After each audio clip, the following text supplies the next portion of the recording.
nagla-launch kayo, iba-ibang generation, nag-iiba-iba rin ba yung parang peg for yung last yung sa Amatiana session? So, as a tita, kahit ako, Yun, so iba-iba naman bawat personality. Ako naman as a director, I always see to it na sana kung ano yung personality nila in real life, madadala sa show. Kasi mga baguhan you can't have them play against type. So, doon naman ako excited because before the creatives wrote the scripts, nag-one-on-one ako with JM, nag-one-on-one ako with Fiang, kinilala muna namin sila ng mabuti para kung ano yung kwento nila sa buhay, medyo may pagkakaparallel dun sa kwento na ipapakita namin sa ghosting. Last question ng Direk, ano ba yung parang kilig dito? Is it fluff, light? Ano parang describe nyo lang yung feels nito? For me, parang And beyond the kilig, ano ba yung pwede? I think yung kilig dito is more of magical, more of light kasi may parang supernatural element How do you fall in love with a ghost, right? But at the same time, even if it's just a light rom-com, may matutunan ka about life. Kasi obviously, what's the reason why the ghost is still here? At ano, bakit sila nag-meet? Ano matutunan niya from the ghost? So, meron siyang mga lessons on life, love, and of course, family. So, yun yung maganda dito. Yes, magpapakilig kami, pero may mga lessons din na may impart for everyone. Last na lang, Direk, ano yung first Urban and Taba sa season 2? Secret na ako, may tinatago si Direk. Yes. I can actually announce na may season 2 because in-announce naman na ng Viva na may season 2 ang Amutian ng Section E. Teaser ka ba dyan? Ano mga abangan na lang. Abangan na lang nila. Parang wala ako sa ano. Yun. Excited ka na, Direk. Siyempre, excited din ako doon dahil baby ko rin naman na project nila. Thank you. Thank you. Thank you, Direk. Sobrang fan of Amutian. Thank you. Let's go po. Let's go po with ano, JM. Ay, sweet na dalawa. Ay! Ang dami na bigla. Ay, thank you. Picture mo na kayong dalawa. Ay. Okay, fast lang naman.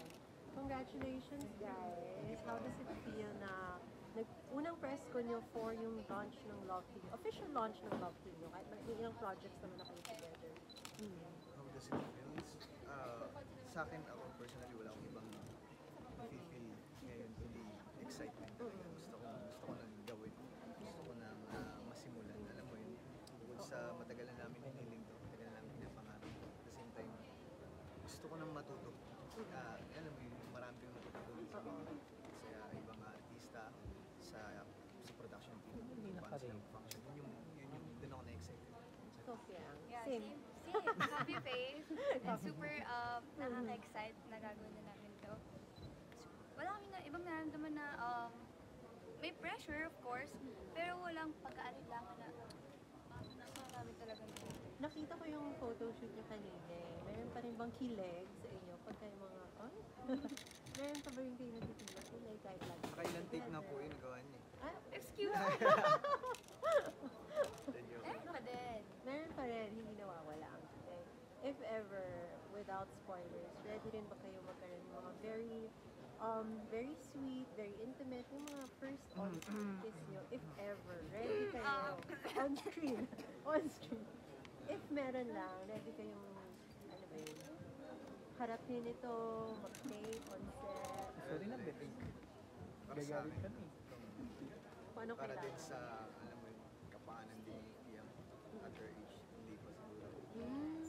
Pero malay natin. Ay, ang Abangan sweet nyo. talaga ni Yeah, JM. super aga pa. I mean, first series namin to. I think mas better if patagalin namin. Or at least may inaabangan yung ibang tao sa amin. Tama naman yun. Yeah. Good. Yeah. Okay. Guys, Speaking of inaabangan, Fiang, bukod dito sa ghosting, of course, your Oh upcoming my God, album my launch, and then kay JM yung first film. Kamusta guys? Yeah. Paano niyo siya pinagsasabay-sabay ngayon? And gaano kaiba yung, of course, kay yung singing part niya. Wow! And then kay singing part niya. And kay JM acting. Kamusta guys? How do you manage your time? Anong pinagkaiba ng landas nyo and then together now? Ako, personally, hindi naman ligid sa kaalaman ng karamihan. Patay. Hindi lingin. Ay, no. I mean, before, talagang, hindi ko naman siya totally forte talaga. Diba? Hindi ko ko naman tinatago sa lahat na hindi ko talaga forte yung pagkanta. Pero at the same time, ginagawa ko yung best ko. Nag-workshop ako. Nag-voice lesson ako. Para at least mabigay ko yung expectation na gusto nila. Actually, madami pa ako nababasa sa X na gusto nilang gawin ko. Yeah, I'm ready. Kaya, kaya parang blooming ka every time nakita kita, gumaganda ka. Anong secret? Oh, this one. Sabi na nakakaganda ang dream ka. Nakakaganda pagka, healthy ang mind, healthy ang life, In-endorse healthy ang heart. Yeah. I mean, kapag every time po kasi na magkasama kami, lagi lang kami masaya. Kaya rin Kahit ang pala- gulo-gulo ng paligid, bahala. Kaya Kami rin, masaya. kaya rin pala si JM glowing. Agree ka naman. Hindi ko po yung na-feel sa sarili. Pero gumaganda ka nga. Kaya si JM meron, iba yung aura niya ngayon. Thank you guys. Ay, Thank you. JM Fiang, gaano kayo ka-supportive sa solo project ng isa't isa? Super. Yeah. I mean, go. Ayun, sobrang supportive namin sa isa't isa kahit ano naman yun, kahit solo project pa yan. Kasi, wala lang, gusto lang namin masira yung stereotypes na, alam mo yung pag love team ka, alam mo yung though, let's say, may sakal dito kasi alam mo naman kapag love team dito sa Pinas. So, sa amin, ayaw namin masanay yung fandom namin sa ganung tingin. So, supportado namin ang Yes, super. And I mean, wala naman sigurong masama if may sarili-sarili kaming event. Especially siya. Meron siyang solo movie ako, meron akong album launch. Siguro yun yung mabibigay namin sa isa't isa every time na magkanim. Yung suporta talaga. Kasi wala naman din magpapalakas na loob namin kundi ang isa't isa. Paano na kayo nagbabanding dalawa kung busy schedule na kayo? One's busy again. One's busy. Ano yun?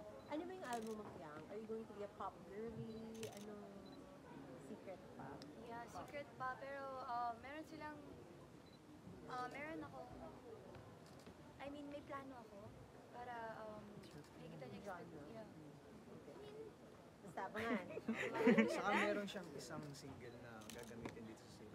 Bongga! So, abangan. Ginamit yung voice niya. Ay, talaga? Andon? Kumanta siya. As Nicole ako. Walang bayad. Meron ba? Last na lang. Supportado na. Gusto niya ba? Si JM, Joke lang. Very ano ka na, comfortable. JM, nag-start kami yung shooting ng Cinemalaya. Cinemalaya yun, right? Nag-start na yung shoot nun.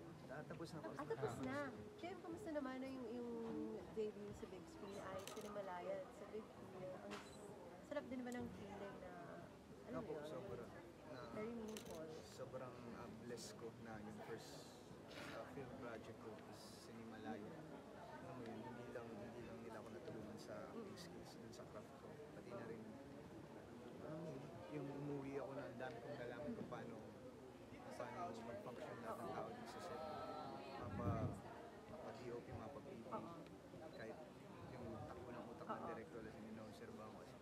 Gusto ko na lang maging filmmaker kaysa actor, honestly. Totoo. Oo, kasi sobrang manghang-mangha ako kung paano sila magtrabaho. At Sinimalaya, alam naman natin kung Sinimalaya. So, last na lang, sorry JM, very last. So, parang malaking tulong rin na syempre nag-set ka Cinemalaya kasi sanay ko yung PBB Gen 11 kasama itong visual project. Parang medyo malaking tulong yung parang you went out of your comfort zone for the Cinemalaya. Mas na-push yung Malaking naitulong sa akin sa pag-build ng career. At especially, mas napamahal ako sa pag-arte talaga. Honestly. abangan na ang filmmaker JM. Thank you, JM. Kasi lang po sa akin, birthday ni Fiang nakaraan. Pwede mo namin malaman, JM, ano yung birthday wish mo kay Fiang? And yung birthday wish mo, Fiang, is this part of your birthday wish ang magkaroon ng project kayong Pag na-jinx yan, kasalanan mo.